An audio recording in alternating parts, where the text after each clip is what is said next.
Welcome to the 2024 NATO Summit. Secretary, you've guided this alliance through one of the most consequential periods in its history. I realize, I was talking to your wife, I personally asked you to extend your service. Forgive me. They've seen the deterioration. They've seen him slow down. And it's not just physically slowing down. It's repeating the same anecdote twice in an individual meeting. I've heard that from a world leader today. It's not recognizing someone that he knew quite well when he came up and introduced him. Again, we're talking about a world leader here. These sorts of things, you can't not recognize them. President Joe Biden gave his much anticipated speech at the NATO summit yesterday. And while Democrats are in absolute turmoil over his mental decline in the United States, it appears that international allies, our NATO allies, are in fact similarly concerned. And I'm going to get to that in just a moment, including more comments from Ian Bremmer, who you just saw in the compilation we just showed you. But I also want to just clarify something about what you heard from Joe Biden in that same compilation. It did in fact sound like he was saying that he was effing that guy's wife. That was not what he said. He said, I was talking to your wife, but it did sound like the other way around. Anyway, with that said, let's go back to Ian Bremmer, who is the president of a think tank called the Eurasia Group. Let's watch. What do foreign leaders or allies think of President Biden right now? They don't think he can serve another 4 years. And I will say that is true of every leader that I have met with that's attending the NATO summit. Doesn't matter if they come from the right or the left wing of their respective political spectrums.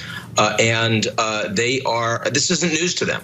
They've reported this from the G7 summit. They talked about this when they met with the president in Normandy.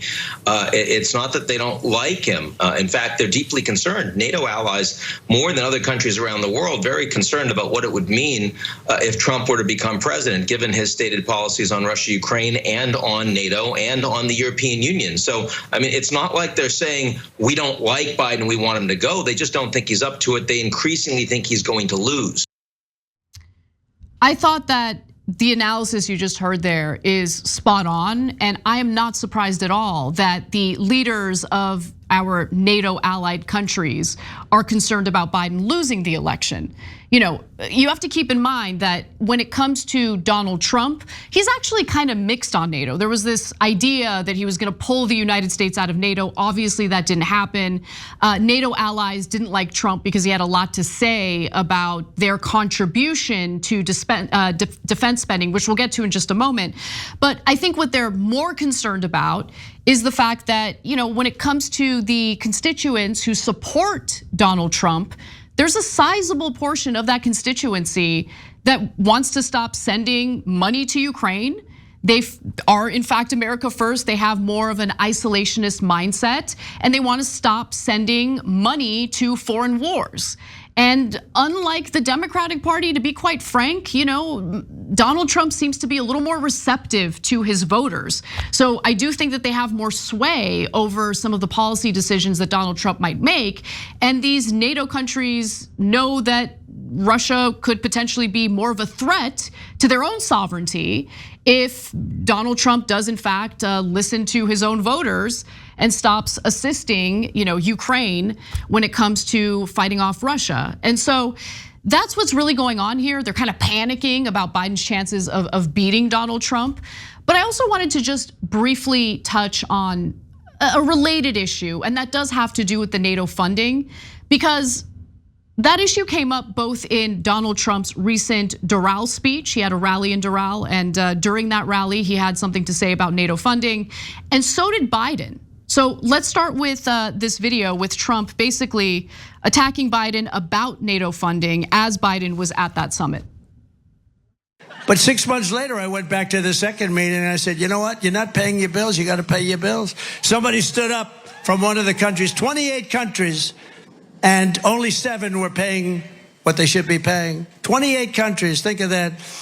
And these countries, now we added a couple, but 28 countries. And they said, sir, could I ask you, I said, you have to pay your bills. They said, sir, may I ask you a question? If we don't pay our bills, will you protect us from Russia? I said, you mean you're delinquent? They said, yes, we're delinquent. Let's say we're delinquent. Would you protect us? I said, no, I will not protect you from Russia. The money came in by the billions. It came in. Thanks for watching. Our audience has helped build TYT into the media giant it is today. Together, we can accomplish anything. Support our work and join us at tyt.com/team. Okay, so I kind of hate the way Donald Trump frames the NATO funding issue because he makes it seem like every country is supposed to give a certain amount of money and like put it in a pot of NATO funding. That's not how it works. And I'm gonna explain how it works in just a second, but just one more quote from Donald Trump. This one wasn't part of his speech. He posted this on Truth Social, writing that when I became president, I noticed there were only 7 of the 28 countries that were then members who were paid up. Most members were delinquent, some having paid very little, if anything. I found this unacceptable and insisted they pay if they wanted the protection of the United States. Billions of dollars came pouring in.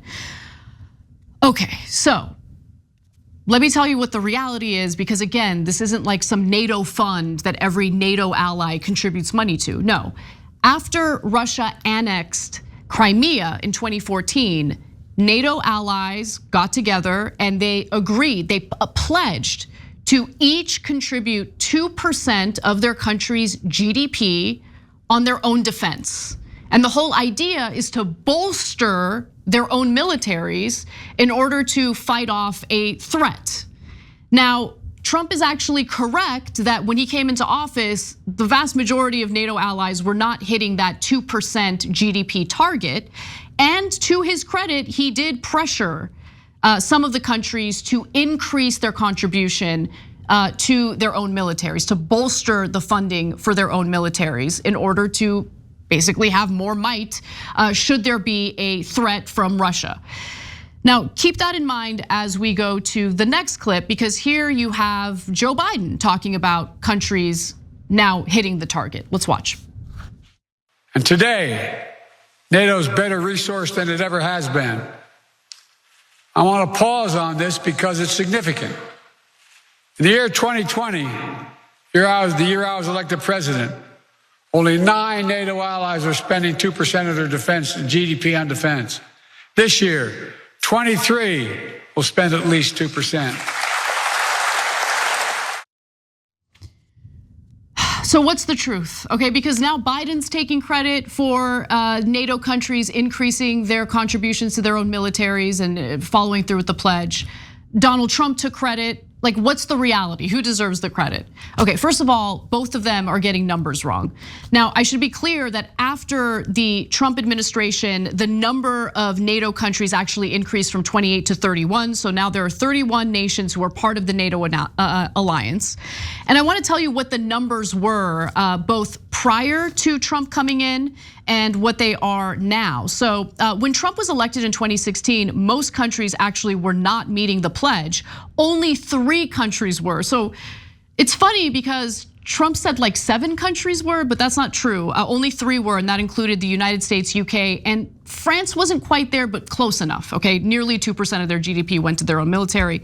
By 2019, though, the number increased to 9 NATO countries. They were meeting their target. So Trump actually did succeed in pressuring those countries to follow through with their pledge and increase their contributions to their own military, right? So he does deserve credit for that.